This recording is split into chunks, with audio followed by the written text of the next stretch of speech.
గమనించాల్సిందే. BJP విధానాలు కార్పొరేట్లకు దాసోహం. మోడీ 10 ఏళ్ల పాలనలో ప్రజల బాధలు తీరలేదు. మతోన్మాదాన్ని రెచ్చగొట్టి ప్రజా సమస్యలు పక్కదారి పట్టించడం కుట్ర జరుగుతుంది.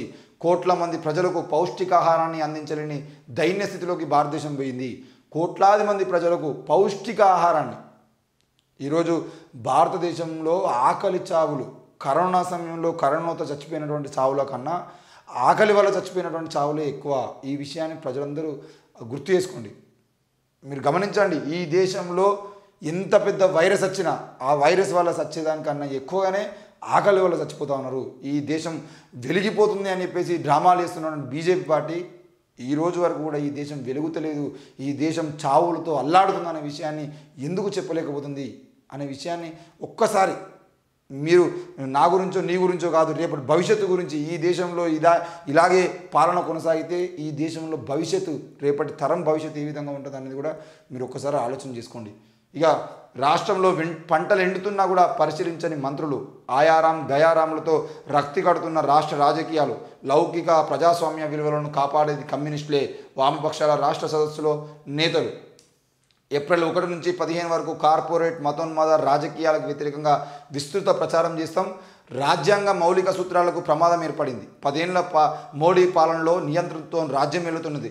అప్రకటిత చీకటి పాలన సాగుతున్నది. ప్రజలకు సేవ చేస్తానని అధికారంలోకి వచ్చిన మోడీ సర్కార్ కార్పొరేట్లకు ఊడిగం చేస్తున్నది. వారి సంపదను రెట్టింపు చేసేందుకు కావాల్సిన విధానాలను రూపొందించింది. ఇదేంటని అడిగిన వారిపై ఉక్కుపాదాన్ని మోపుతున్నది. సిఏఏ, ఎన్ఆర్సీ, ఎన్పిఆర్ పేరుతో మైనార్టీలను భయభ్రాంతులకు గురి చేస్తున్నదని, ఎన్నికల సందర్భంగా ప్రజలకు ఇచ్చిన హామీలు అమలు చేయకుండా నిర్లక్ష్యానికి పాల్పడింది. కోట్లాది మంది ప్రజలు ఆకలి, దారిద్ర్యం, నిరుద్యోగం, అవిద్యతో బాధపడుతుంటే మోడీ ఫిడేలు వాయించుకుంటూ ఖరీదైన సూటు బూటుతో ఫోటోలకు ఫోజులిస్తే ప్రజా సమస్యలు ఎలా పరిష్కారం అవుతాయని పలువురు వామపక్ష నేతలు విమర్శించారు. శనివారం హైదరాబాద్లోని సుందరయ్య విజ్ఞాన కేంద్రంలో 11 వామపక్షాల ఆధ్వర్యంలో కేంద్ర ప్రభుత్వ విధానాలు, మతోన్మాదం అనే అంశంపై రాష్ట్ర స్థాయి సదస్సు నిర్వహించారు.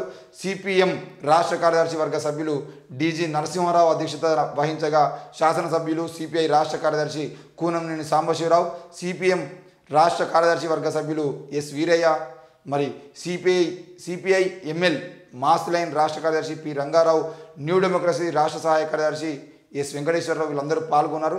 ఏది ఏమైనా ఏప్రిల్ 1వ తేదీ నుంచి 15 వరకు కేంద్ర ప్రభుత్వ ప్రజా వ్యతిరేక విధానాలు, మతోన్మాద చర్యలను ఎండగట్టేందుకు రాష్ట్ర వ్యాప్తంగా ఆందోళనలు, సదస్సులు, ప్రచార క్యాంపెయిన్ నిర్వహించాలని సదస్సు తీర్మానించింది.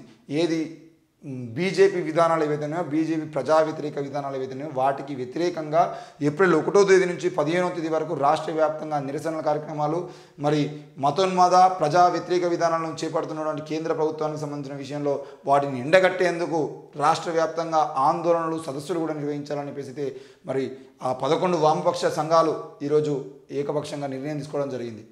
చూడండి, ఒకటే కాదు, కోట్లాది మంది ప్రజలు ఆ పౌష్టికాహారాన్ని పొందడమే కాదు, దాదాపుగా రాజ్యాంగ మౌలిక సూత్రాలకు ప్రమాదం ఏర్పడింది. 10 ఏళ్ల మోడీ పాలనలో నియంతృత్వం రాజ్యం వెళుతున్నది అనే విషయాన్ని వాళ్ళు బల్లగుద్ది చెప్తా ఉన్నారు. ఎందుకు అనంటే ఈరోజు నియంతృత్వం ఎంతవరకు పోయింది అని అంటే, మీ ఢిల్లీ ముఖ్యమంత్రి అరవింద్ కేజ్రీవాల్ మీ ఢిల్లీలో ఉన్నటువంటి మీ ప్రభుత్వాన్ని మాకు సరెండర్ చేస్తారా, లేదు అనంటే మిమ్మల్ని అరెస్ట్ చేయాలని చెప్పేసి లిక్కర్ స్కామ్లో ఒక ముఖ్యమంత్రిని అరెస్ట్ చేస్తారు, జార్ఖండ్లో ముఖ్యమంత్రిని అరెస్ట్ చేస్తారు, లేదంటే ఇక్కడ కేసీఆర్ని మా బినామీగా మారి మాకు పనిచేస్తావా లేదా, పూర్తిగా మీ పార్టీని మా పార్టీలో విలీనం చేస్తావా లేదా అని అడిగి విలీనం చేయమని చెప్పగానే ఈరోజు కల్వకుంట్ల కవితను ఒక కేసులో, ఇంకో కేసులో కేసీఆర్ను, ఇంకో కేసులో కేటీఆర్ అందరూ ఇరికించడానికి ప్రయత్నం చేసి, ఎన్నికలకు ముందు అసెంబ్లీ ఎన్నికలు జరిగినప్పుడు ఏం చేసినావు, కాళేశ్వరం ప్రాజెక్టు 1,00,000 కోట్ల అవినీతి జరుగుతుందనంటే గత 3 ఏళ్ళుగా నువ్వేం చేస్తున్నావు కేంద్ర ప్రభుత్వంలో ఉండి, 3 ఏళ్ళను ఏం చేయకుండా ఇప్పుడు ఈ విషయము అంటే ఫోన్ ట్యాపింగ్ సంబంధించిన విషయంలో కూడా ఈరోజు ఫోన్ ట్యాపింగ్ జరుగుతూ ఉందనే విషయం కేంద్ర ప్రభుత్వానికి తెలియదా? ఇక్కడ సెంట్రల్ ఇంటెలిజెన్స్ ఏం చేస్తుంది? మరి పలానా రాష్ట్రంలో, తెలంగాణ రాష్ట్రంలో ఫోన్ ట్యాపింగ్ జరుగుతుంది, అది ఒక ప్రైవేటు న్యూస్ ఛానల్ ఆఫీసులో ఉండి ఆ ఫోన్ ట్యాపింగ్ చేస్తున్నారని చెప్పేసి, దానికోసం ప్రత్యేక సాఫ్ట్వేర్లను ప్రత్యేకంగా వాడుతున్నారని చెప్పేసి సెంట్రల్ ఇంటెలిజెన్స్ ఇలాంటి రిపోర్ట్ లేదా?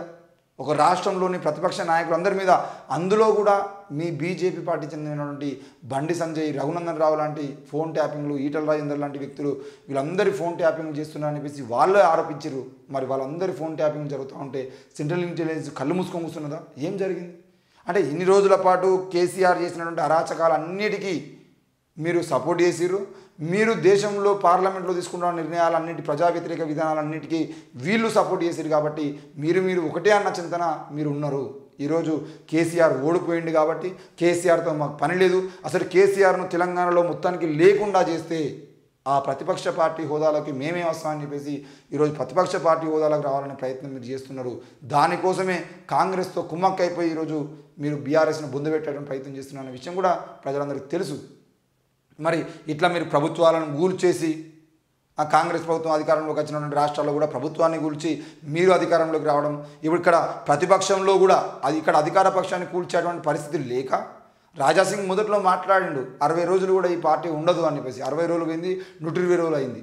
మరి 120 రోజులైనా ఇప్పుడు ఏమంటాడు 100 రోజులు అన్నారు. 100 రోజులు పోయింది, 6 నెలల కాలం అంటారు. 6 నెలల కాలం కాదు, 6 సంవత్సరాల కాలమైనా ఈ కాంగ్రెస్ పార్టీని కూల్చే ప్రయత్నం చేస్తే ఉపయోగం లేదు అని చెప్పేసి భావించే ఈరోజు ప్రధాన ప్రతిపక్షంలోకి బీజేపీ రావాలని ప్రయత్నం చేస్తుంది.